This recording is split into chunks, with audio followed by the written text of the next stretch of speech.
we're really actually not going to technically talk much about CQRS. We're actually going to more talk about some interesting things, or things that I find interesting. We're going to talk about some open source libraries. We're going to talk about some approaches to building libraries, and we are going to look a little bit at concurrency and asynchronicity and a couple of other things. And we're going to look at basically crafting solutions. So the CQRS is really the context for this talk. What we're mostly going to talk about is a library that was developed by a good friend of mine who works at the same company as me, and then open sourced. And we actually use it, a couple of different teams, a couple of different projects within our company actually use it. And the context we use it in is in a distributed, eventually consistent, event-sourced CQRS system. And this library is really the thing at the core of the system that makes it all go. It's an in-memory message routing system. But CQRS in and of itself is sort of just the background. It's sort of just the context for this. And I think it's important to talk about it because I do think too often in technology we look at solutions in sort of this context-anemic way that doesn't really help. Like, oh, this cool thing that LinkedIn did, this cool thing that Twitter did. Yeah, but consider the context. Do you need the scale of data or the scale of users or the environment? Like, consider the context of things. I think as technologists, we get caught up in the shiny bits. So I think it's good to understand the context. So we have these quotes here. For people who are not, show of hands, how many people are familiar with CQRS? All right, how many people are familiar with event sourcing? All right, so briefly, CQRS is just the idea that in your code, instead of having one block of code that does everything, you have one slice of code, so one set of like modules or classes or functions or what have you, that is dedicated to the commands in your system. And the other side is dedicated to the queries. The idea is that your quote-unquote read model and your write model are separate because they've got different concerns, they need to be optimized for different things, and so you split that out so that the individual pieces are less complicated. Whereas in a traditional, maybe more of like an n-tier approach, you'd have one model, but it would do reading and writing and state management and lots of dirty checking. It'd just be more complicated. So the idea is you split these things out and you make it simpler. It's a very simple concept, but you can actually take it to very radical extremes. Like I've seen systems where the command side and the query side are completely physically separately deployed applications that use systems like a service bus or a message queue to synchronize with one another. What I've seen people do very often is it's one code base, but you have one set of classes that are dedicated to commands and one set of classes that are dedicated to queries. And the key difference there is queries are read-only. They don't change state. They just give you views into your data. Event sourcing is a means of data modeling. And unlike, if you think about, we're all familiar with relational databases and the relational model. Basically, you model the known universe and you store the current state of things. With an event source model, really it looks like an accountant's ledger. You log a complete history of events, and everything is append only, and you get the current state by replaying your events from a certain point in time. And so it's just a different way of logically modeling your data. It has nothing to do with actual persistence. There are bespoke data stores that are specifically for event sourcing. You can also do event sourcing inside of relational data stores or inside of key value stores or inside of in-memory databases. You can do it using the file system as a store. I mean, like, it's a modeling technique, and I think that's another thing, if I could be a little, editorial for a minute. Relational databases are great if you want to store relational data and take advantage of the relational model and set theory, predicate logic, that sort of stuff. But we've become so inured to just using RDBMSs that we forget that the point of them is it's a way to model your data. The actual storage is sort of incidental. So we've got a different way of modeling data, and again, the actual storage for it can be incidental. So that's sort of the background. Another question I probably should ask before we dig in. Everybody here is familiar with doing development in .NET or Mono, so the CLR. I'll say the CLR when I mean interchangeably .NET or Mono. Hopefully I remember to do that. Sometimes I use them interchangeably, but whatever. Everybody here has done some C#? Everybody here has done some VB? All right, we'll go. We won't show any VB in this talk then. Everybody here has done some F#. All right. There's going to be some C# and a fair amount of F#, and if you have questions, just ask. This is not a hold your questions to the end thing. We're a small crowd. I would love for this to devolve from a lecture into a discussion. Nothing would make me happier. So these are sort of the concepts at play. What the actual architecture looks like at a very high level is the view from 35,000 feet, or for our European friends in the audience, 10.7 kilometers.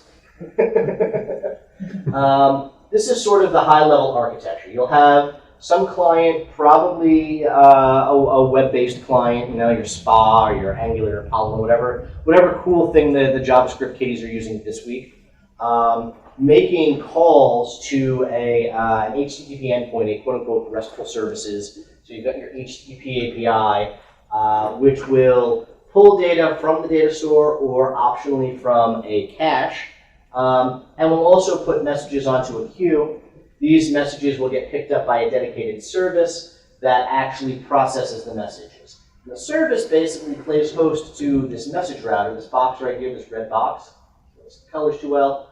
This red box is the component we're going to mostly look at today. It's a library called MessageRouter that basically takes messages and routes them to message handlers. We'll see in a minute there are two types of messages, commands and events, and we'll see the subtle difference between them. But this is sort of the world we live in. And the idea is our queries, going back to CQRS, they would sort of stop here. They'd read from the data cache or read from the data store as needed and send the data down to the client. Our commands would go onto the message queue. The domain service is going to pick command messages off of the queue, pass them to the router. The router is going to dynamically load and send messages to the correct handlers. And sometimes in the processing of commands, events are generated, which are then rerouted internally to event handlers. So that's sort of the high-level architectural model, but the piece we're really going to focus on is this message router, because it sort of ties the whole thing together. I mean, I guess technically your queries would still work if this whole thing went down, but... So this whole thing is, like I said, open source. It started as an internal project at the company I work at, and it has since been open sourced by them. A good friend of mine started it and then transitioned it to me, and I picked it apart and basically rewrote it. And now I get to maintain it. It is available on GitHub /quickandload/MessageRouter. 100% of what we're going to see in this presentation is open source. You can go look at it. You can leave nasty comments. You can fork it, change it. Send me a PR where you've rewritten the whole thing in JavaScript because it'd be much faster. That's cool. We like that. The breakdown of the project is sort of laid out here. We've got a couple of F# projects, or our core actual message router written in F#, and then some tests in F#. We've also got some C# projects. We define sort of the common API separate of F# in C#. That way, if somebody wants to use this and they know nothing about F#, they obviously aren't going to make edits to the message router, but they can use it totally independently. And that's going to be the big theme of this talk is how do you build libraries and tools for .NET that really embrace the fact that it's a polyglot platform, really embrace the fact that it should be not only feasible but comfortable for a developer to use a library, regardless of whether it's a C# project or an F# project or a VB project. And we're going to look at and talk about some of that as well. Also, if I'm going too fast, please don't need to slow down because I do tend to get excited and ramble on. I've been drinking a lot of coffee. And then we also have two VB projects because, and this is sort of just a common sense thing, but I think a lot of projects are missing this. If you want to support multiple languages, you should test in multiple languages. I think that's a fairly reasonable sort of corollary. That's sort of the gist of it. At this point, questions before we start looking at some more details. So this whole thing is about writing or updating the database, some sort of database? Not necessarily. The whole point of the message router is you will load up handlers dynamically and pass messages to them at runtime, and they will do something in response to these messages. And maybe it's write to the database, maybe it's kick off an email, maybe it's put messages on a queue, maybe it's just perform a calculation and return the result of the calculation. The point is it's a way of just doing a dynamic in-memory dispatch. The principal feature of it being the messages are defined separately from the things that handle the messages, and the things that handle the messages are defined separately from the machinery, the plumbing. So you have this very sort of scalable dynamic model. You don't have to rewrite the plumbing to do the routing. That's already done for you. And then developer in a random project that needs in-memory dispatching can come along and write their code and use it. So updating is sort of, yes, that can happen, very often does, but that's sort of incidental. I don't know if that answers your question. So there's a router and there is this messaging system. Well, the router is basically going to take messages and hand them off to message handlers, but the messages and message handlers are defined independently of the router and are loaded dynamically. So it gives you a certain degree of flexibility. So when we talk about the core model, and this is the sort of the bare bones question. Yeah, you said the handlers are loaded dynamically. So does that mean that that you could that you could recompile a handler without restarting the application? Like you could Technically, yes. In practice, no. In practice, it's more, you could obviously recompile, deploy a new handler without updating the application, but the way it's coded right now, you would have to restart the application. Okay. So the DLLs are loaded at startup. We could modify it to load up the DLLs dynamically, but at this point, the way it works is we load the DLLs at startup, and then we actually materialize the types dynamically on demand if we need to. Okay. So if a message never gets sent, the message handler will never get brought into the space, but the DLLs are loaded at startup. Okay. So you could modify it so that it does load them separately, but that adds a lot of complexity around having artificial app domains and when you force unloading and things like that. Well, you could do it. It adds more complexity than we felt we needed in this implementation. Why would it be much faster if you rewrote it in JavaScript? That was sarcasm. Okay. Yeah, I was wondering. Sorry, that was utter sarcasm. Too. There is, especially when you see what we're doing with asynchrony and TPL and things like that. There's no way this would be better done in JavaScript. Just no way. Okay. In the previous slide. I don't care what Node enthusiasts tell you. There's no way. Erlang maybe. Okay, you want to do Erlang or Elixir? Okay, yeah. There's a lot of actor-based things going on in here anyway, so maybe that's a fair candidate for rewrite. But Erlang lacks some of the plug-in machinery that is something that actually .NET is actually pretty good for. Reflective metaprogramming and being able to have people working in a library space, coding to interfaces, and then dynamically taking that in, but not really knowing much else, is actually an area where .NET's actually quite good. So yeah. So talking about, that's a good segue, talking about that core model, how do we design for many languages? How do we balance? Because every language has its discrete features, its sweet spot, its value add, and then you have these common idioms that are supported by the runtime itself, or appear in every language, and you have to balance those. You know what I mean? Because again, this is about the whole sense of ergonomics, sense of it not only being feasible to use a tool from multiple languages, but have it actually feel comfortable, dare I say pleasant, from multiple languages. So what we settled on was a couple of baselines that we found through trial and error really made the most sense. Our unit of sort of work is an interface.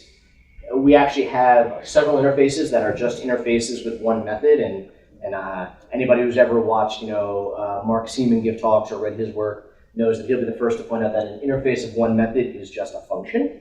However, you can't really necessarily give C# developers a function. They're not expecting that. It's not a pleasant experience for them. Also, it turns out from a reflective standpoint, interfaces are a very nice thing to hook onto. So we define the APIs in terms of interfaces. We limit ourselves to simple generic constraints. The different languages in the CLR support different levels of the ability to constrain generic types. We limit ourselves to very simple generic constraints that we know every language that supports generics will support. I've actually never tried to run this against a language that doesn't support generics in .NET, but I don't really care to cater to COBOL.NET developers, so. We use tasks as the sort of unit of asynchrony because F# has very powerful tools like async but they are an absolute nightmare when you try to use them from C#. So we use them under the covers and we use them where appropriate, but the public API, the sort of common API of things, is done using tasks.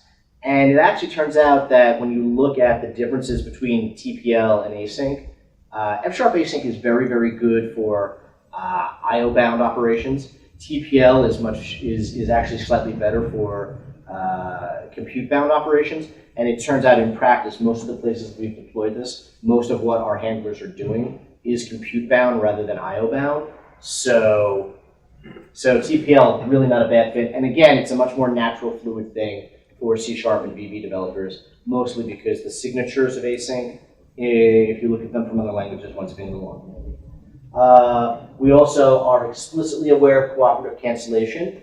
One, that sort of goes along with tasks. Two, unlike F# where you sometimes take for granted that you can just cancel asyncs, you have to be explicit about that with TPL. It doesn't do it automatically. So we really promote it to a first-class concept in the API and really make it very obvious for people. Hey, there's this cancellation token, and you want to know how to work with it, because cooperative cancellation is the way we're going. And then lastly, I have this note here, inversion of control.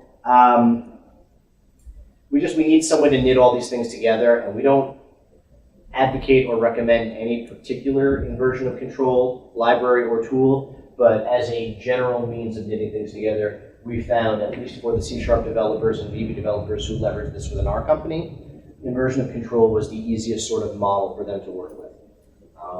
In practice, if I had to redo this all over again, and maybe I would in V3, I would rip out the inversion of control entirely.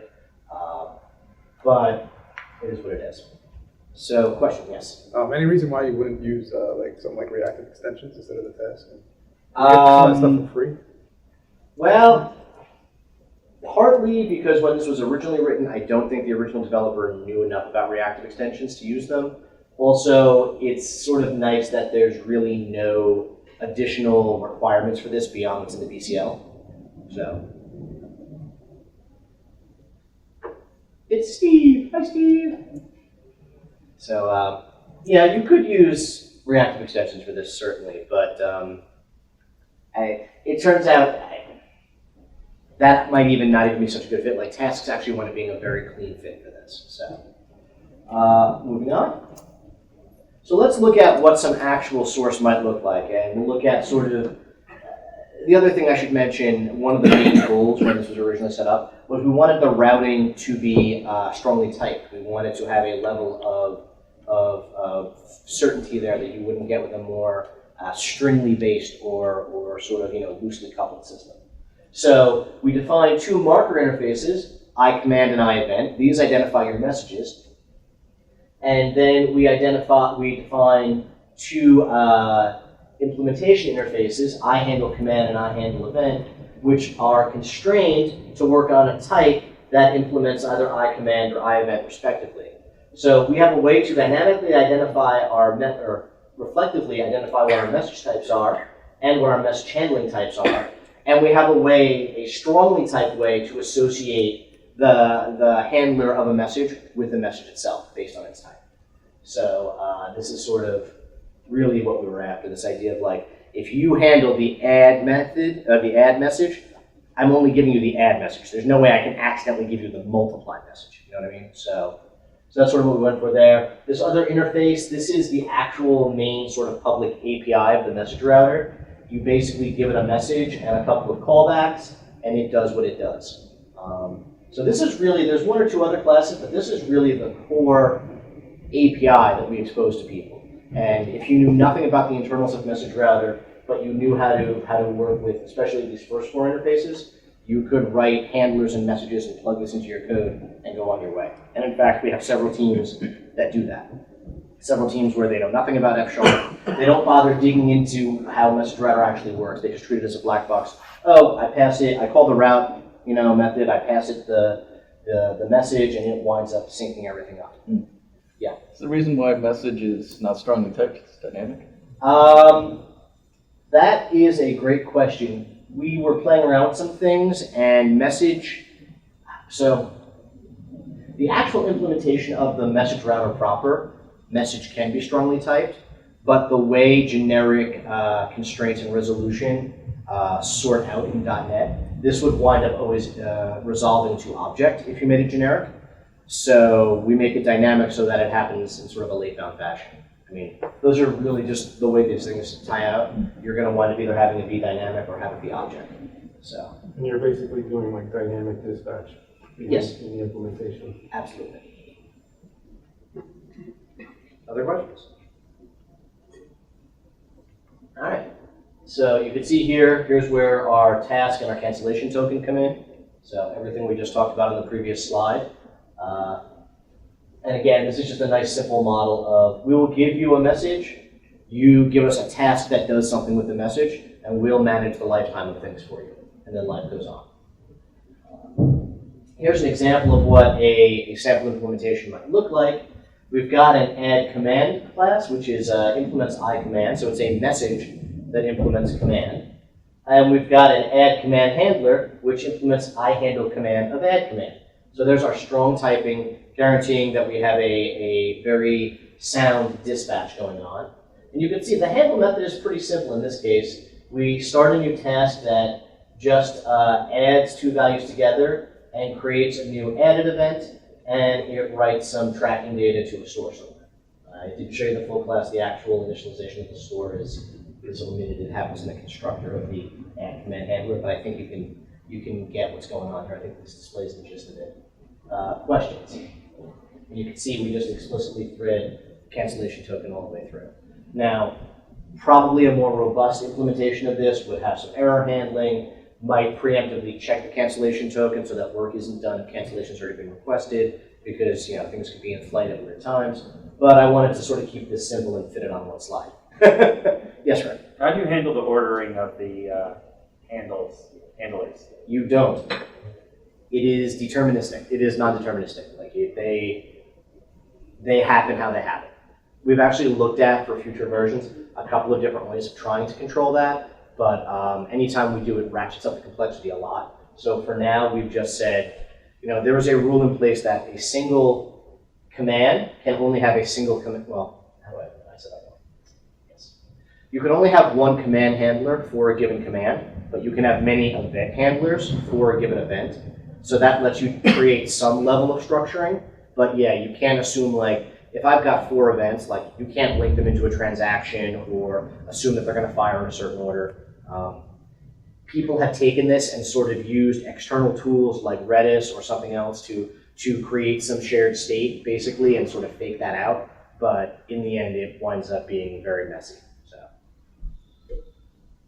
There are ways that we could do it, and we will probably look at in the future how to do them internal to the actual message router, but it requires some changes. It requires better management. It requires tasks to sort of to have us have more knowledge. Like right now, there's a very clean fire and forget model working, so actually turns out for a lot of things it works out pretty well, because you do have your cache or your queue or your database, some external thing that you do I/O with that winds up sort of sorting you out, so to speak. The other thing is the non-determinism is at the level of messages and message handlers. Within a message handler itself, let's say I wanted to write a task, and let's say I'm not doing this in C#, let's say I'm doing it in F#, and I want that task to, in turn, use async to manage a bunch of async computations in flight. There, I could order that and get deterministic, because with respect to the command handler, I have that level of control. Does that make sense? Yeah. So, cool. And where is this code? So in your on one of the first slides, Yeah. you showed how these messages go around in the application. So where is this code? I'm just curious. Where? So if Would we this go go? all the way back, that code that we just saw is here in this green box that says handlers. So it gets this message queue. Message queue is just, we happen to connect a web server to a dedicated Windows service via a message queue. You don't have to do it. You could stick this directly inside the web server, have it all in process. This is sort of irrelevant. The main thing is something says, hey, MessageRouter, here's a message. Go give it to the right handler. And the handlers we just saw would be defined in an external library and then loaded into the message router. But the fact that there's a queue here is sort of irrelevant to this conversation. That was sort of more just showing off what this architecture looks like. But as far as the message router is concerned, something somewhere has instantiated it and said, route this message. It has a known list of handlers, it finds the right one and goes on. Or it doesn't find one and logs a message and goes on that way. So, does that answer your question? Okay.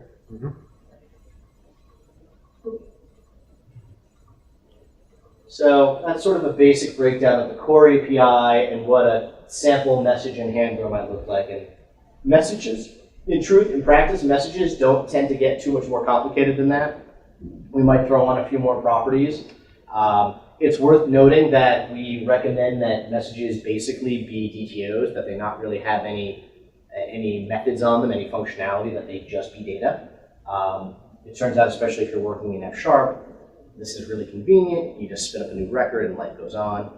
We also do some things where you can treat a discriminated union as a message, which is interesting because it lets you get a sense of sort of, economizing. Whereas if you were doing this in C#, you might have to stick an enum property onto your message and call it a case or something like that. The DU just lets us get around that. So, but basically data transfer, and then this is, the actual functionality. And I think if you look at a lot of different things happening in various functional programming languages or languages that want to take a functional approach, that splitting of data and the processing of data is very common. It's not like the old mantra of an object is the data and the methods to manipulate the data all bundled together into a package. Like it's very common to see this sort of split out. RESTful services, any service-oriented architectures follow similar notions of splitting out the data and the operations. So, basic example, these can get as complex as you want. We have examples where we do a lot of DDD where I work, and we have examples where there's a lot of complex logic in our command handlers doing things like rehydrating domain models, transitioning domain models between states, invoking exotic business validation, sending out notification emails, updating databases, that whole sort of thing. So you can get, sky's the limit here. So do you handle like retries and stuff, or is it just fire? No, the model we have taken is fairly simplistic. We try it and we capture. We guarantee that we will tell you if it failed, and if it fails, it won't take down the whole system. But that's it. There's no retrying or anything like that. We found in practice, and again, this is sort of will vary, but for our users, timeliness of information is the thing they care about most. So finding out that something went sideways the minute it goes sideways turns out is way more important to them than, oh, if you wait another couple of seconds, we can retry it and maybe it'll work this time. But that's just the business domain. I mean, it's finance. They'd rather have a failure now than a retry that succeeds in a minute and a half. So, but that certainly could be a different implementation of iMessageRouter, could do things differently. Quick question on that. Yes. You said anything can happen in there. How do you deal with transactions, maybe across different systems, like not writing to SQL Server, maybe sending out emails? How do you mean? So if you're doing something and you're writing to SQL Server and sending out an email and writing out a file, and you die in the middle. You would need to, if you want them coordinated as a transaction, you would need to manage all of them from inside one command handler. Right. If you made them, you could make them separate command handlers, or more likely you would make them separate event handlers, but then they wouldn't know anything about each other. They would just be firing independently. Okay. So what we'll often do is the mutative things, the procedural things like updating the database will happen in the command handler, and then we will raise events and the things that are sort of fire and forget that don't need to be super transactionally supported, like sending out notification emails, those will happen in event handlers. That it's not exactly transactional, but the idea is if the command doesn't raise an event, then the event handlers won't get invoked, so you sort of that way. The other way you could do it is you could have a command handler or event handler and have all of the things in there and manage it transactionally that way. So now let's look at the actual router itself. Now we've seen some of the high-level architecture of where things sit, and we've seen sort of what the public API looks like, what the core concepts look like, what consumers of this library might implement. Now let's go look at the meat and potatoes. Look at the actual message router itself. This is our F# implementation of the, if you remember, we had that iMessageRouter interface on the list of interfaces for the common API. This is the implementation of it in F#. And I guess I probably don't need to tell this group this, but I've given this talk at a bunch of different, mixed crowds, and it's worth pointing out that F# has a lot of tools that naturally fit the problem space of this message router, and that's why, because we knew we wanted to do something that was .NET, we knew we wanted to do something that was in process, we knew we wanted to do something that was relatively simple and library-driven, F# was just a no-brainer for this, because the router has to do really three things. It has to load handlers, it has to dispatch messages, and it has to manage errors. And F# gives us a bunch of tools that really work well for this. Right off the bat, everything being immutable by default makes life much, much easier, because there's, at any given time, there's a lot of complex moving parts going on here. The immutability just makes it easier for us to reason about things. We don't have the one place where we have some contention, we actually hide it behind a concurrent dictionary. So by and large, the code, there's no thinking about, is this agent stepping on that agent's toes? Is this thread screwing around with that thread? Do I have to lock access to this, lock access to that? Like I said, we do have one globally available concurrent dictionary, but that's the only place that we have anything like that, and it's all hidden behind the implementation of concurrent dictionary, which is actually a fairly well thought out bit of code. From the BCL. So that helps a lot. Async workflows are tremendous because they give you a very, very, very nice model for working with asynchrony and for concurrent code. They make non-linear code seem linear. They're very easy, again, to reason about, to look at and see what's going on. We use them as the building blocks of actor-based concurrency, and I always get the semantic difference between an actor and an agent confused, so I might say actor where I mean agent, just roll with me. The point is, we use these sort of higher level constructs that communicate via stateless message passing as a means of managing and orchestrating all of this complex asynchronous and TPL-based concurrent operations. And then code quotations and active patterns are fantastic because this library also does a lot of reflective metaprogramming. And if you've done any work with .NET, you know the second worst API in the BCL is the reflection API. It is trumped only by the god-awfulness that is the regex API. So code quotations and active patterns give us ways to tame that, to do reflective metaprogramming in a way that is safer in the case of code quotations, and in the case of active patterns, safer and shorter in the case of code quotations, and in the case of active patterns, just plain prettier, just plain easier to read. Questions? All right, let's begin. So there's two main things really. There's loading up handlers, and we'll look at that in a little bit later because that's a little bit more wonky. But this is sort of the main workflow of the message router. It handles a message. Somebody calls route, passing it a message. It looks and says, do I have handles? Okay, so a note about terminology. We have messages which are handled by message handlers.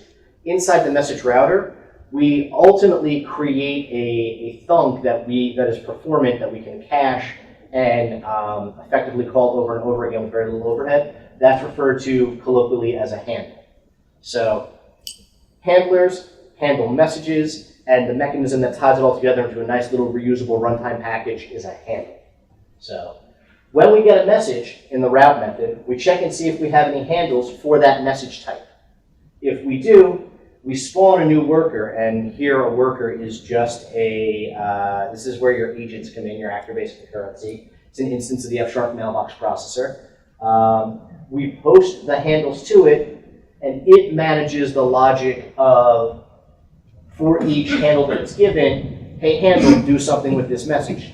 And it traps any errors that occur, and based on whether or not there are any errors, if there are no errors, it calls the completion callback, which should really be called onSuccess. I don't know why we called it onComplete. That was probably poor naming. It should really be called onSuccess. And if there are any errors, instead it calls onError, passing it the errors that were raised. So it doesn't do any retrying, but let's say I had 10 handles that I was invoking, and 2 of them failed. Well, onError would get called with the errors from the 2 failing handles. The other 10 would have still been invoked. So, and the whole thing is such that if a handle does go sideways, it's not going to take down the whole worker. Everything just goes on. So that's sort of the main meat of things. Questions before we look at some code related to this? Okay. So to start with, we've got this batch handles. What this basically is going to do is this sort of, that's this for each here, effectively. We're wrapping it up into a batch call, but it's this for each here. And what do? So it takes in our callbacks for success and failure. It takes in the actual message itself. And then this inbox that we've called agent, this is actually an F-sharp mailbox processor. All it is a thread-safe, independent queue of messages that you can post to. So what's great about this model is agents can talk to one another with no shared state, but they are happening as separate objects off of the thread pool or what have you. It's all over hot facing. So you can see here also, we're running in an async computation expression. We basically get our cancellation token so that we can, it's ambient to the computation, but we can pass it on to the handles. We then will do I don't know what the right way to describe this is, because I want to say we'll do a blocking call, but I know people are going to take that the wrong way. We don't block the thread. This actually, so async works based on continuations. When we call this inbox receive, we will pause until we get a message, and then the rest of the computation expression will resume, but it doesn't pause in a blocking way. The actual operating system thread keeps going and is not blocked so that other operations happen. And this is actually very convenient because while we're only talking a few milliseconds here and there, that adds up over time, especially for a CPU. So this mechanism lets us manage, hundreds of thousands of these in flight simultaneously. Once we've done that, we have this little match statement here where we look at the message, and the message that we've received will either tell us to run a command or run an event. If it tells us to run a command, we go ahead and we turn the message into an instance of iCommand, and this run actions is actually supposed to be called run handle. This code snippet is a little out of date. Run handles basically takes the cancellation token and the handles to be run, and it runs them. If it's an event, very similarly, we call run handles again, passing handles.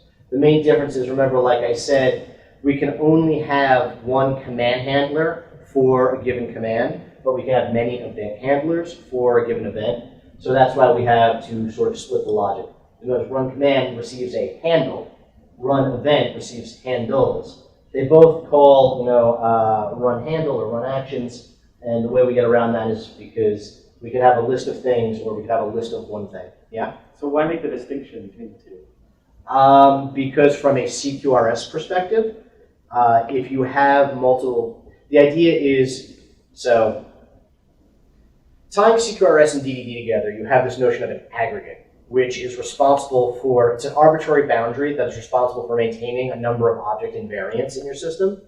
And if you have, the idea is you're supposed to only have, we say one command handler, what we really mean is one command will only go to one aggregate.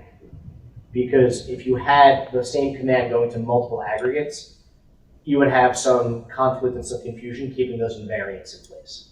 So we say one command goes to one command handler, but really what we mean is you're only going to define in the a command handler in the context of one aggregate handling this command. Does that sort of make sense? I guess I don't really understand the difference between a command and an event. So again, this goes back to CQRS and sort of the way we model our domain. Commands are imperative. They're modeled in the imperative like add, subtract, reset. Command events are modeled as things that have occurred in the past. They're done, they're frozen. So, added, deleted. That's part of how we model things. And the So reason the why we commands don't, change state yes, and the event stuff. yes. Okay, that makes sense. So that's why you can only have one command, because if you had multiple handlers for one command, you know how that thing about how do you coordinate them, how do you have a transaction across them, it would go sideways. And then basically, once we've gotten our result back, this will be errors. So if we have no errors, we call the success callback. Otherwise, we have errors, we call the failure callback, and then we're done. We return the unit and we come out of our workflow, and that's our batch. So that's too far. There we go. That's basically what's happening in here. The run actions function, which is actually called run handles, would be the other part of it, and we're not going to show that. So questions about this before we move on? Yeah. Why do you have an array at the end of run action? That's a fantastic question. I honestly don't remember. I would have to go look at the code and check. I haven't actually looked at this in a little while. It's not an array though, it's an empty list. Sure. And clearly there was some other set of parameters that, oh, I know why. I just remember why. Because if you were to look at the implementation of run handle, it's written as a recursive function. This is the errors that get accumulated. So we start with an empty list, and if we've got no errors, that list will still be empty at the end. That's what that is. Thank you for jogging my memory. Yeah. The unbox I event and the unbox I command, you choose that rather than casting the message itself to be. So you could do a cast in there. I don't have a real good feeling in F# that unbox and cast differ significantly. Get the words out.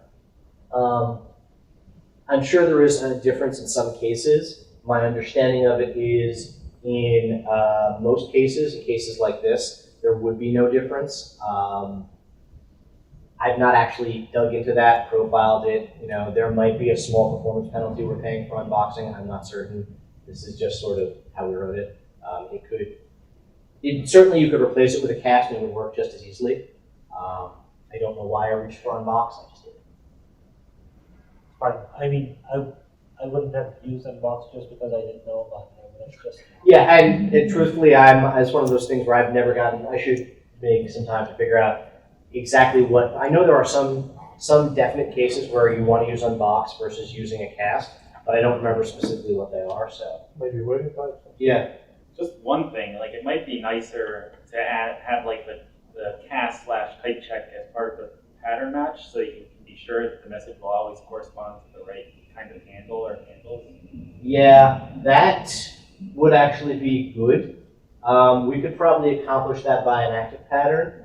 The reason why we couldn't do it on here, why couldn't we do it on here? No, I take that back. I'm not sure why we didn't. We could absolutely do it in the construction of the message itself. So you would match. I would just put like match comma, like handle is comma message, and then colon question mark blah blah. Yeah. Yeah, you could absolutely do it in there. Yeah. What I'm trying to remember is now when we construct the actual handler's message, why we're not already doing the cast at the point that we're creating one command or one event, because that would make a lot of sense to me. Yeah. Anyway, so elsewhere in the message router, so that was sort of the core function. This is sort of how we bootstrap sort of the rest of the message router. What's up here that you can't really see is we have this concurrent dictionary where we memoize our handles so that we only have to compute them once and then just look them up. We create a cancellation token that is managed for the entire lifetime of the message router. That's how we tie everything together. It's not shown here, but the message router does implement iDisposable, so we clean up the message router, we ensure that all of our computations get shut down. And one of the things that we really like about using mailbox processors here is it lets us create a nice pipeline, right? So first we take the message, we pass it into batch handles, and then we go and we associate it with the shutdown token. And then we actually create a small supervision tree. We have this supervisor that is basically very simple, but its purpose is we have one supervisor that exists for the lifetime of the message router, and will do whatever you tell it to do in the event of an error. And every time we spawn a worker, we say, hey, supervisor, this worker is live right now. Go monitor it. If anything happens to that worker, any unforeseen error, which at this point I don't think I've ever seen this actually happen, it gets tracked, propagated up to the supervisor sends it on to the error function that you give it, and life goes on. We found 99% of the time what we do with this on error is it's just a simple logging function, or it'll just log it and life goes on. Occasionally, and again, I think I can count on one hand with fingers flipped over the number of times we've actually fallen into our supervisor because, going back a minute, the error handling we do inside of run actions is fairly comprehensive. So certainly it could happen that we would fall into the supervisor, but very rare. And then we just start the whole thing off, and this is our whole worker. Question?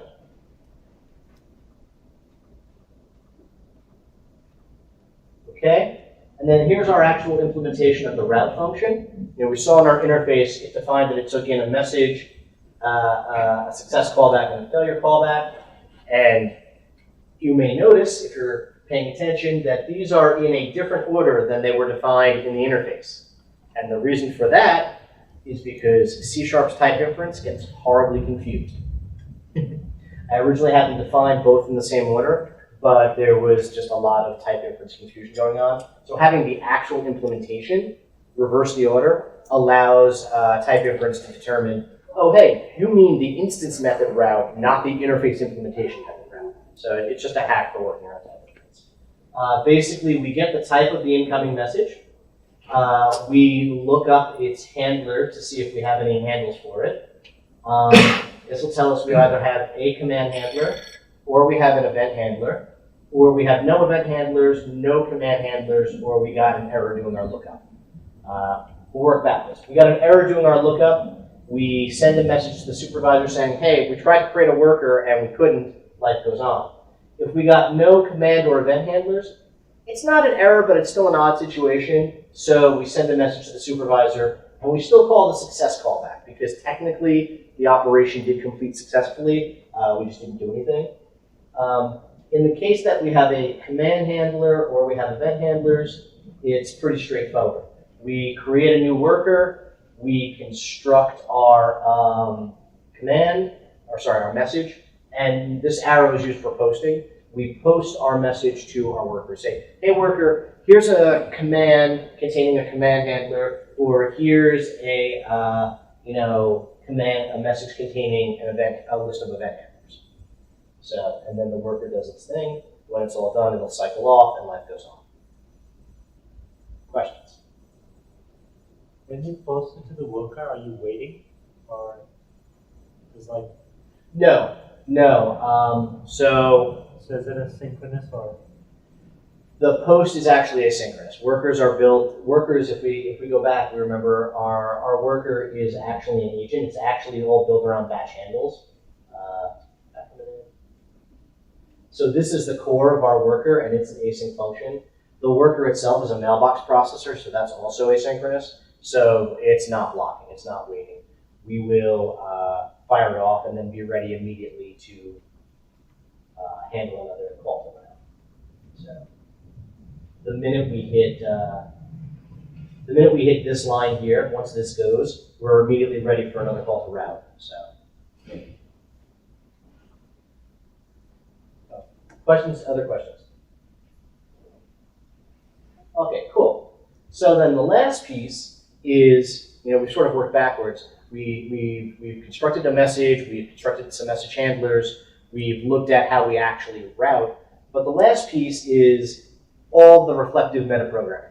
How do we find that first of all, is it a message type that we know about? How do we find the handlers for it, so on and so forth? And that's what this captures. So it starts from, we get a message, is this a type we've seen before? If it is, have we computed handles for it? If we have, we go ahead and we spawn a worker and we pass the handles and the message to the worker, and life goes on. If not, we just log an error and go about our business. If it's a type we haven't seen before, we check and see, is it an event or a command? If it's neither an event nor a command, well, guess what? It's not a message we know about, we log out as an error and move on. If it's an event, we check to see that we have at least one event handler. If we have at least one event handler, we try to build the handles. If we fail to build them, we log the error and move on. If we build them, we stick them in our catalog, we memorize them so we don't have to rebuild them all over again, and then we run the worker. We basically spawn the worker and go on. And for command, it's very similar, except that instead of checking for at least one, we check that we have exactly one. So it looks complicated, but the good news is the stuff to the right of known type doesn't happen very often. And when it does happen, it only happens once per type of message. So you could send me 100,000 add messages. I'm only going to do all this messy stuff the very first time I get an add message. The rest of the time, it's this very, very inexpensive here. You know what I mean? It's one lookup into a concurrent dictionary and life goes on. And if you never send me an add message, even if I have add message command handlers loaded, if you never send me an add message, this stuff never happens. So we load the DLLs at startup, but we don't actually try to do anything with the types contained within them unless we are specifically asked to. So that actually is sort of nice. So in order to do this, it's a lot of metaprogramming. We use code quotations and active patterns to make it a lot simpler. You can see here we have 4 active patterns. Are people here familiar with active patterns, or do we need an explanation of them? Sure. So active patterns are, I have a whole separate talk about patterns. Active patterns are this really cool feature in F# where, so pattern matching, the way pattern matching works, you're familiar with pattern matching. The way pattern matching works, there's actually a finite number of forms that the F# compiler is aware of that you can pattern match on. There's actually 16 or 17, I forget exactly. And that's it. And when I first started learning how programming languages like this work, I was shocked to learn that there's no real magic behind pattern matching. The compiler sees the pattern, turns it into something simpler like an if statement or a jump statement or something, and goes about its business. There's no real secret sauce. The problem with that is there's only this 16 or 17 known patterns. What active patterns let you do is they let you extend that. They give you a structured way of saying, hey, here's all these other things that you didn't know how to pattern match against that you know how to pattern match against now. It's basically a plug-in mechanism for the pattern matching engine in F#. And making that sound way more formal and fancy than it actually is, but conceptually that's what you're doing. What is that 16? Or could you mention like at least? Matching against a compile time constant, matching against an array, the shape of an array, matching against the fields in a record, matching against the shape of fields in the tuple, matching against null, matching against the typecast. There's a couple on basically anything you can put in a match statement, in a let statement, or in the parameterization of a function. Those are your 16 or 17 types of matches. Up until very recently, C# supported one type of matching compile time constants. I hear now they've maybe added like matching out exceptions or something. But they backfill it out. They actually were supposed to add a bunch of cool stuff and they just ripped it out, but that's life. I have no idea why. Maybe in C# 8. But so what do we do here? We've got a couple of interesting things. So these fancy sort of, parentheses, pipe parentheses, these define, these tell you that it's an active pattern. And there's actually 3 different kinds of active patterns, 4 different kinds of active patterns technically. And what we see here are partial active patterns in that they might return you a match, they might not. And the way we express that is with an option type. So if it returns some, then it has found a match. If it returns none, then it didn't find a match. And what we do with this guy is we're actually using active patterns inside of active patterns. So active patterns are very much under the covers like functions. You can do all the same things you can do with functions with them. You can partially apply them, you can compose them, you can nest them, you can create higher order functions, so on and so forth. Higher order active patterns, I should say. And so what we do here is we define a recursive function inside our active pattern that in and of itself uses active patterns to match the shape of this expression tree that we passed in.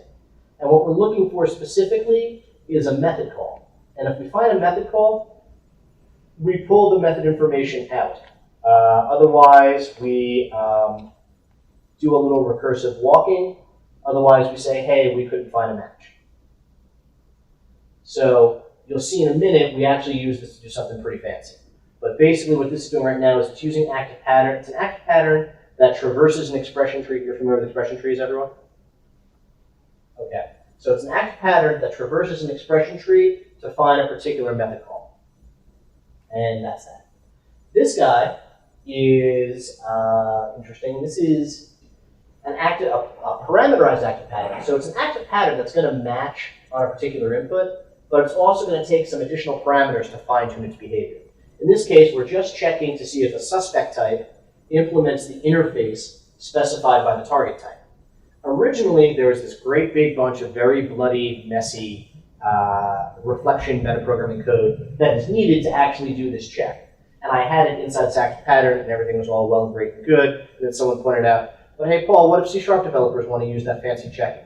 So I put it into a utility method that is defined in that core library, and now the active pattern just calls that. But basically, this line here does a whole bunch of really ugly reflection to determine if, yes, you can take this suspect type and turn it into an instance of the interface represented by this target type.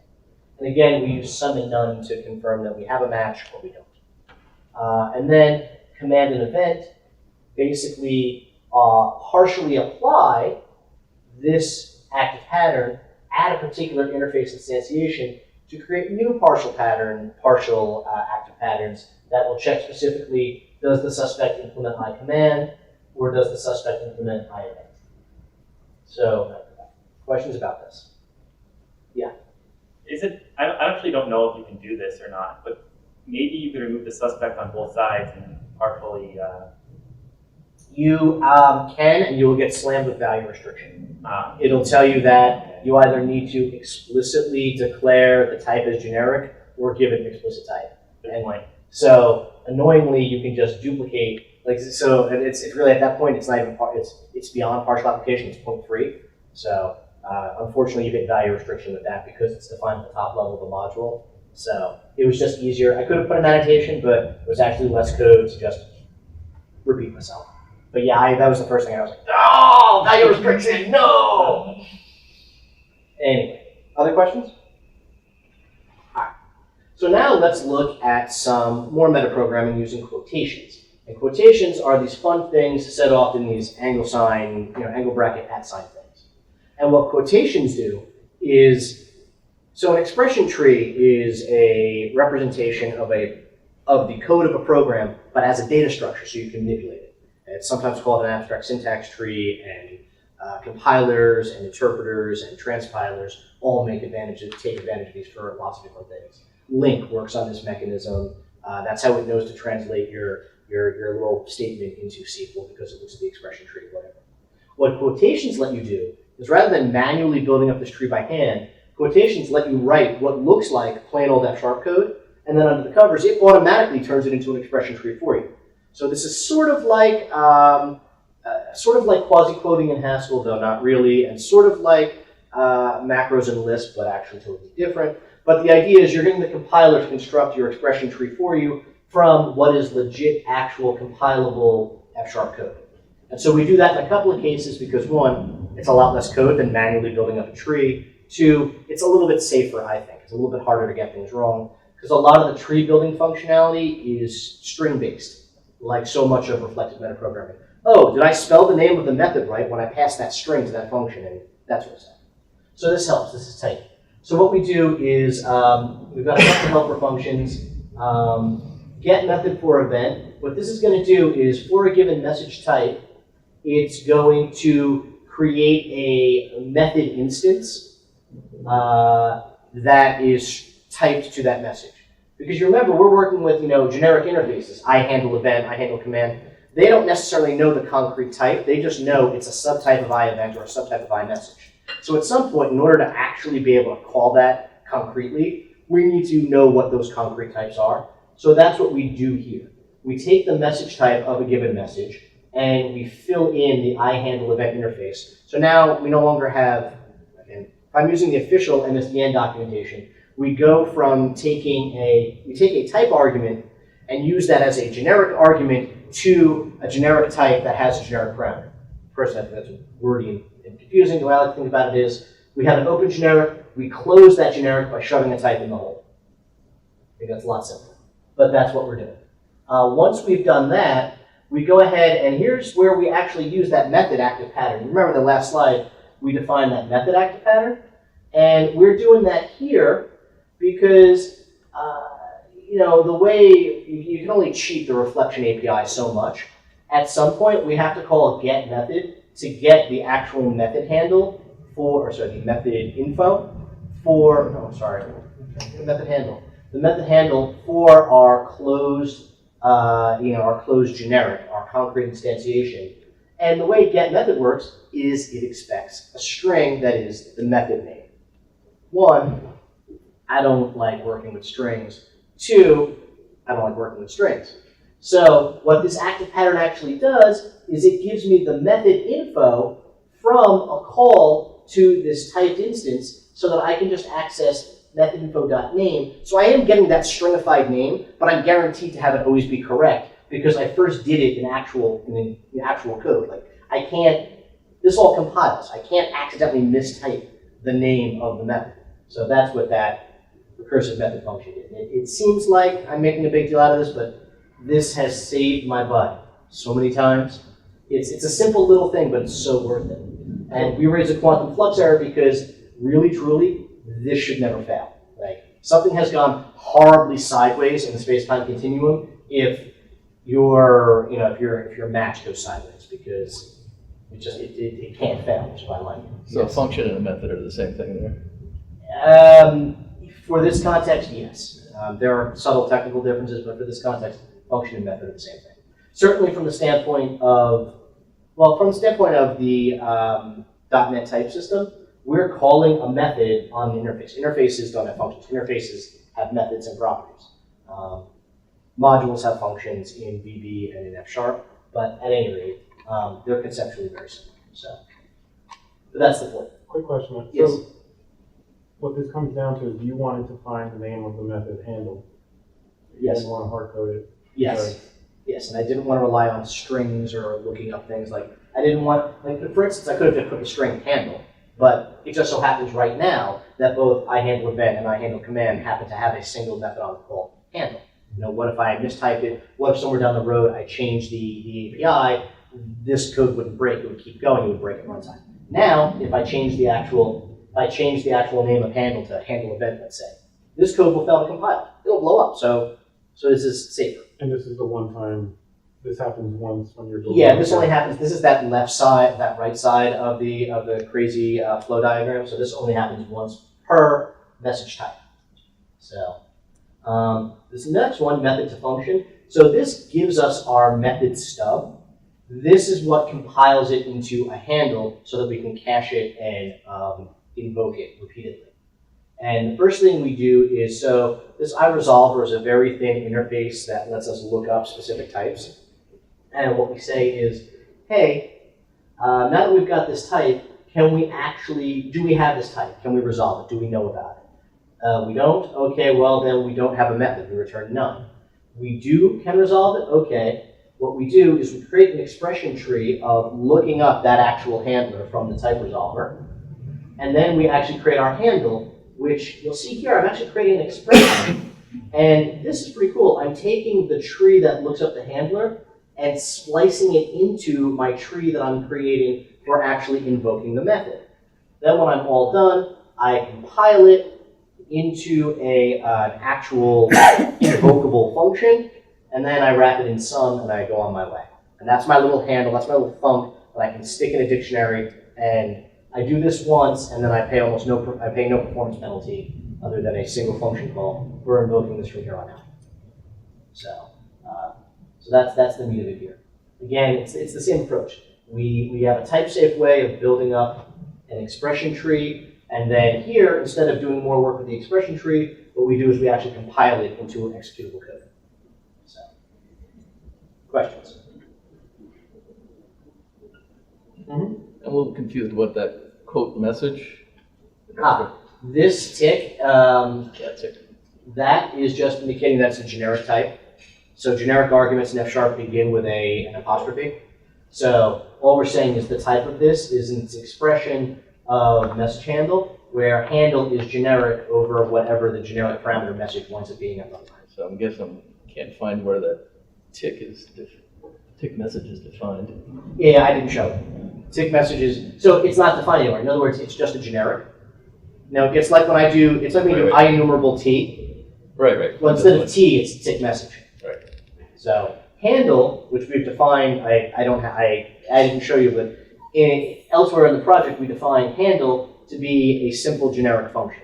It's a function that takes in a message of some specific type and a cancellation token, and it returns a task.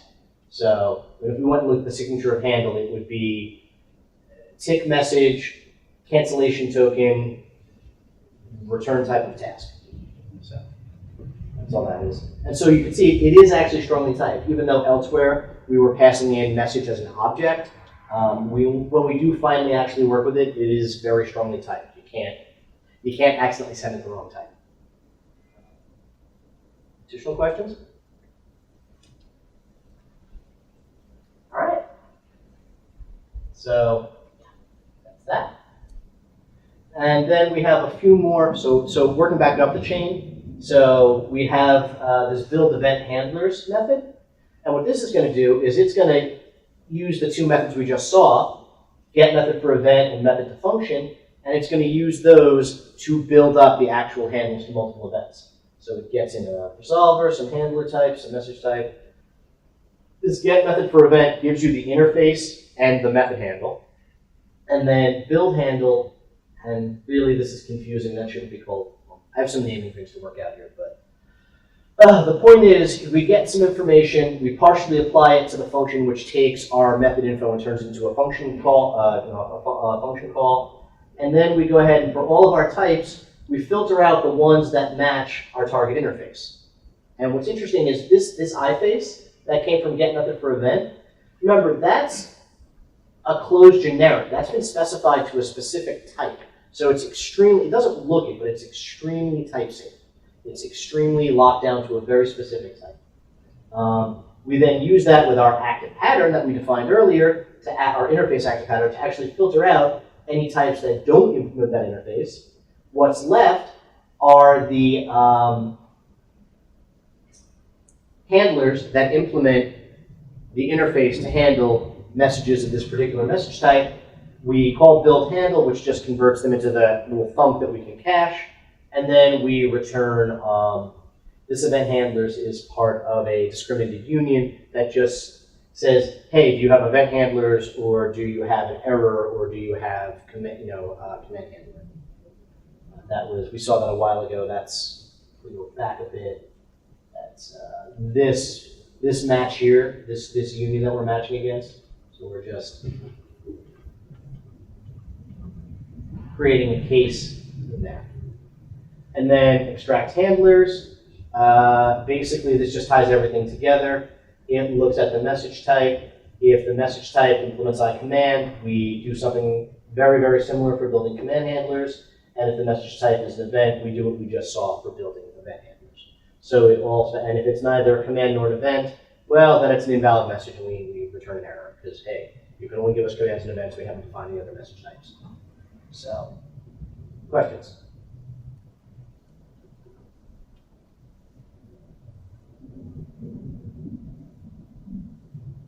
In retrospect, it doesn't look nearly as impressive as it did when I wrote it. It does look a lot better than V1 though, where things were a lot different. So no questions about this. Okay. And you can see just showing off the things that I showed you that we defined previously, here's where we use them. So wrapping up, not too bad. Wrapping up, designing for many languages is a struggle a little bit, but it is absolutely worth the struggle. The feedback we've gotten from the other teams who use this, and several teams are now using this library, the feedback we've gotten from them has been overwhelmingly positive, and by that I mean we have gotten no feedback from them. When you write software, software is like wait service at a restaurant. The best service is the service you don't even see, right? You're not even aware that they're bringing you fresh water or fresh bread. That's how good they are. Same with deal with software. If you're not hearing anything from your users about your software, it either means A, they're not using it, or B, they're delighted by it. Because they only come to you when things don't work. the fact that we hear almost no feedback from everyone, and I know from looking at the servers that they are in fact using them in production, and from looking at the logs and whatnot, the fact that we're not hearing any negative feedback means that developers are happy. It means that as a library author, I've done my job. It is a struggle, but it is worth it. F-sharp, I hope I have shown, helps build simple solutions to complex problems. Simple is not easy. Simple takes a lot of work and a lot of effort, but I think F-sharp really does help you get there in a way that a lot of other technologies don't. And if you took nothing else away from this talk, this is real and happening in production now at one of the largest mortgage lenders in the United States. So even if this is lousy code, this is at least real code. This is not like some demo constructed for the purpose of a talk or to funnel people to my blog or anything like that. So not that it's wrong with doing that. I do that all the time in other ways. My active patterns talk is full of demo code that will never really live anywhere and it's just to funnel people to my blog. But this is not that. So if you want more information about F-sharp, fsharp.org and fsharp.fun-and-profit are great. I have to take tryfsharp.net out of here because it's really, it needs to be taken out back and shot. And then FSNIP is a great resource. If you're just looking for clever ideas of other clever things people are doing with F-sharp, it's a searchable database of F-sharp code snippets with tags, and a lot of it's executable, and it's interesting stuff. But F-sharp Fun and Profit is a great learning resource. fsharp.org is sort of like your link out, like basic information and links to everything else you want to know about F-sharp is here. I'm also supposed to put in a pitch now that you can join the F-sharp Foundation, located at fsharp.org, and help be part of the community, help shape the future direction of the community and of the language. Are there any other questions? Oh, I have, for people who didn't notice, I have stickers. Come up here, help yourself to some fsharp.org stickers. Remember, you're not a real programmer, you're not a real F-sharp programmer unless you have an F-sharp sticker on your laptop. Also, if you have a company-issued laptop that you have to give back to IT eventually, I recommend covering it with stickers. The IT guys love that. They love that when they have to repurpose the laptop, they have to, get out the varnish and actually get the stickers off. They love that. Trust me, it's great. They'll thank you for it. So, stickers galore. If there are no other, there's more questions. Yes. Just wondering, I mean, and this is a naive question. Mm-hmm. I wonder about this entire mechanism, and I'm thinking about, like, could you have just used an event bus of some sort? And Absolutely. This is effectively all this is, really. It's an event bus with slightly more refinement on the logic. We absolutely could have. But we didn't. That's the short answer is we didn't. I mean, we also could have written the whole thing in, well, no, at my company we could have written it in, it was either this or PHP, so. And what about when you were using the actor models and all that, and you were using supervision? Some of the things that you mentioned about, like, the ability to set the commands and specify the type of events and all that. Sure. Could you have used something like Akka.net to just fire it to different actors that We absolutely could have. responsible I mean, it's the same conceptual model. The main difference is Akka is going to give you facilities for being on multiple processes, whereas the mailbox processor in F-sharp, which we're using here, has the limit of only running inside a single process. It just runs on top of the thread pool. We absolutely could have. We didn't feel we had a need for multi-process. Certainly, one could imagine this evolving to a more complex system where you did. In truth, I wouldn't go that route. Just knowing our overall architecture, if I was going to go multi-process, I would replace our message queue with something at that level that did smart dispatching, just because I think it would give us better isolation. But we certainly could, absolutely. I mean, it's the actor model is the actor model. Akka just has it on multiple processes. Mailbox processor and F-sharp limits it to one process. Yes, absolutely the same. So Yeah, Rick. I'm struggling with something similar at my present company where I'm actually thinking about whether I should be using something like an event bus or whether I should be having actors that handle commands and that handle events. And so I'm sure you might have struggled with the similar notion and chose that the message router was the option that you wanted to take. Yeah, I mean, it fit our needs very, very well, but I mean, there's no reason why using an event bus wouldn't have worked.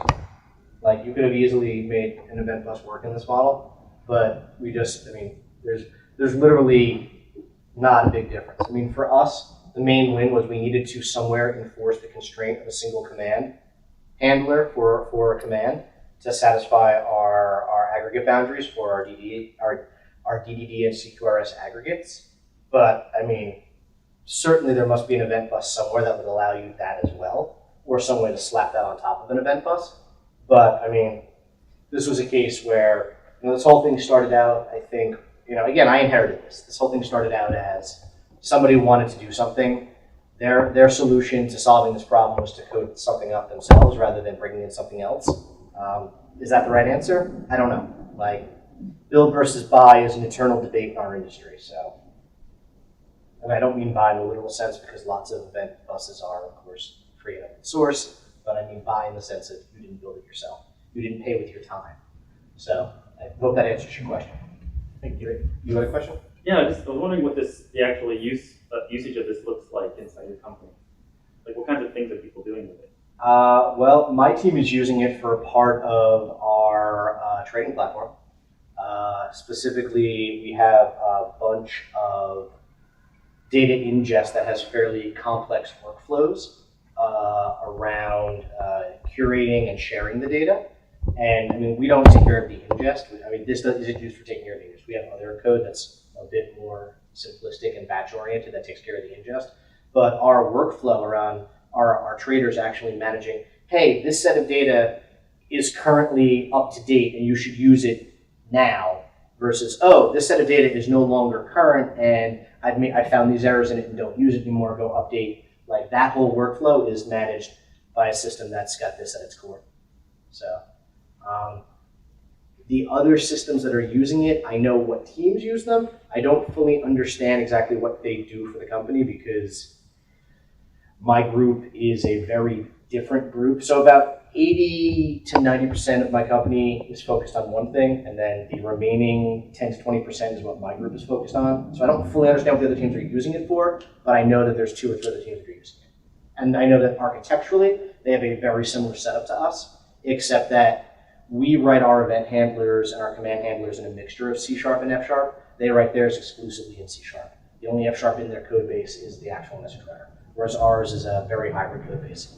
We actually just passed the threshold. We were at 50-50 approximately, and now we're just now, I'd say it's probably like a 55-45 split in our code base compared to F#. So, but yeah, we use it for things like that. In fact, that's at this point exclusively where we use it, because that's the piece we just finished building. The next major piece we're building, I don't know if this will fit or not. It's a very different thing. It's not data driven, it's process centric. So I don't know if this will make sense, but I can also tell you, just from my group's usage of it, we've benchmarked it running 70,000 messages a second through without a problem. So for what that's worth, I mean, that's not necessarily amazing volume. I don't think in production we've ever actually hit that volume, but that's what we tested it at. I mean, we only have 12 users, so. You'd be surprised how much revenue for a company 12 users can generate when they're market traders. It's really bizarre. Additional questions? How do you extend the pipeline, this execution pipeline? For example, if I want to log all executed commands or messages, there is a way to apply some like interceptors or something? No, we should probably have something like that in there. We actually don't at the moment. At the moment, we actually rely on logging within the actual handlers themselves. Not our best design. Something else, if I were going to evolve this into a more robust thing, that's definitely something I would change. Because yeah, there's only the most minimal amount of supervision and not a ton of transparency on it. And logging in general is one of those really interesting things where you want it orthogonal to the running system, but you also want it from within the running components, and how do you balance that? And there's some, in all candor, there were some political and organizational issues around what and how and where and when we can log. And you're right, that would be an excellent answer. And I have another question. I missed the part. I didn't understand. Like, what is the actual setup in this I don't know, like thread or like where the tasks are scheduled to execute? Here, when a message actually gets passed into MessageRouter.route, we spawn a worker. That's what this call to worker message. Again, not the best naming ever. Probably should have called it spawn worker because that would have made more sense. But we spawn a worker and then we pass the message to it. And within that worker, once it receives the message, that's where the actual task is going to go get executed. The actual task that the handler defines, that's what's going to get executed. So by the time the worker receives the message, the handler has been loaded, all the reflective metaprogramming has been done, the thunk is created. The thunk is what's actually in this item that's actually going to pass to the worker. And then in the worker, it will asynchronously invoke the task and the task will run. So for each road call, we create a new worker, right? Yes, and when all of the handles inside the worker are done being invoked, the worker goes away. Workers are extremely transient. They tend to last for, on average, a few milliseconds. I suppose if we had a really crappy command handler, the worker might live for a few seconds. They're extremely transient. But the implementation of the worker is in the cause it schedules just to thread pool. It's a mailbox processor. So it's the F-sharp mailbox processor is built on top of async, which is effectively sort of a, I'm going to get in trouble for using this, but it's sort of like a continuation monad, and that's built on top of the thread pool. So do some work on a thread from the thread pool, schedule a callback, yield the time slice back to the thread pool, so on and so forth. And then, of course, you've got a cancellation token looping through so you can preemptively loop things. But yeah, that's where the actual work does happen on top of the .NET. So logically, it's kind of like sequential, like one thread, but essentially each continuation goes to thread pool. Exactly. So yeah, when it continues, if you actually trace the current thread ID, you'll see that on low load situations, the continuations inside the computation expression will wind up being split across 2 or 3 or sometimes 4 threads. In theory, depending on how big your thread pool gets, how many computations you have in flight, you're not guaranteed to come back to the same thread. There are ways in the computation expression that you can take steps to force that, but the default model is you're just going to get whatever thread is available next, and it schedules the callback and it marshals everything over and goes on. So. Where do you do the actual partitioning to say that only one command should be running for a given aggregate at a time? So when we call, it's sort of not the best place, but when we call meta.find handlers, so find handlers is going to do this. Okay. And so the very first time that we try to load up handlers for a type, that's where we'll do our checking. And so that's where you'll either get an error or not. It's not the best place to do it. Ideally, I would be able to do it a little bit more transparently elsewhere, but that's just where it would be going. And then, so then when you're actually processing commands, if you have 2 commands in a row that are for the same aggregate, how do you know not to process the second command before the first command completes? That's a fantastic question. That is actually the responsibility of the command handler. Since the command handler is the command handler is a black box, and it's effectively the aggregate root. So if the aggregate root has requirements that this command can't be processed until that command finishes, it either has to internally queue that and hold on to it, or it has to fail out the command when it receives it, kind of thing. Okay. So you'll pull the message off the inbox, and then you'll say, I have something else going on, so let me put this to the side. In practice, we tend to write our commands at a slightly more coarse-grained level, so we don't run into that so often, but I could see that being an issue in certain systems.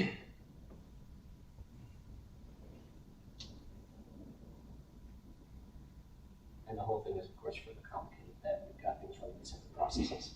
this whole thing would be a hell of a lot easier if we just stuck everything in one process, but that's it. Neither here nor there. We only have 12 users. I only have 12 users, but I have a solution architecture committee who has to approve all of my work.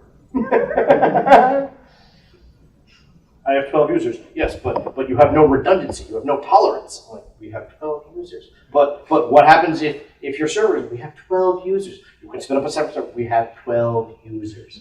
You know? So this is what it is. More questions? But if you get this kind of like intercept, like piece, then you can intercept. You can log all like starting handlers. Absolutely. Yeah, then you can restart all applications. We could, in theory, build a lot more complex system, and part of me would love to, and then part of me remembers we have 12 users. What's interesting with this architecture is if I'm completely candid, I think this is a very interesting implementation of effectively in-memory message dispatching, in-memory routing, and we've made it work for our use case. Bear in mind, there's 2 or 3 or 4 other teams at my company that are doing totally different things at a totally different scale, with totally different volume, with a lot more than 12 users, using this exact same architecture, and it's working very well for them. Personally, if I were going to do things from scratch, I would not have done this for what my team does, because I think it's not the best fit necessarily for our use case, but it does sort of work. So there's some flexibility there. You're saying you wouldn't have done CQRS at all? I would not have done an eventually consistent distributed CQRS. I might have still done CQRS. I probably still would have done event sourcing. There's the sort of event sourced stream-based approach I actually think offers a lot of nice benefits for our business. But I probably would have just put everything in one process because we have 12 users. I also probably wouldn't have, a load balanced web server because we have 12 users. Yeah, I did a count the other day. We have more, if you count up between web servers, job servers, database servers in our various different environments that we have to move things through our life cycle, we actually have 2 more servers than we do users. So it must be nice to have that kind of money to just burn, because it turns out servers are cheap and whatnot. So yeah, we have 15 servers and 12 users, so that's 3. But by the time you take into account our QA environment, our staging environment, all that stuff, so it's interesting. So I guess in theory we could support a lot more volume. But Sorry, so in production you just have one actual server running the process, the message router, or do you have yeah, so in production, if we go back to this guy, in production, the way this works is, so this will be a clustered Redis instance. This will be a clustered SQL Server instance.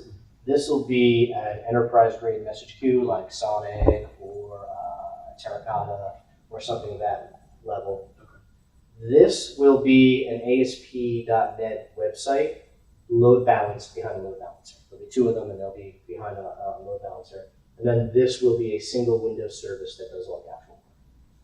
The intent, and what some other teams do, is they actually have several of these, and they are all just fed off the queue and just, first come over served, yeah. But we don't have that kind of volume. So, like I said, this whole design is actually overkill, but it does work. Any other questions? All right, thank you very, very much. You've been excellent.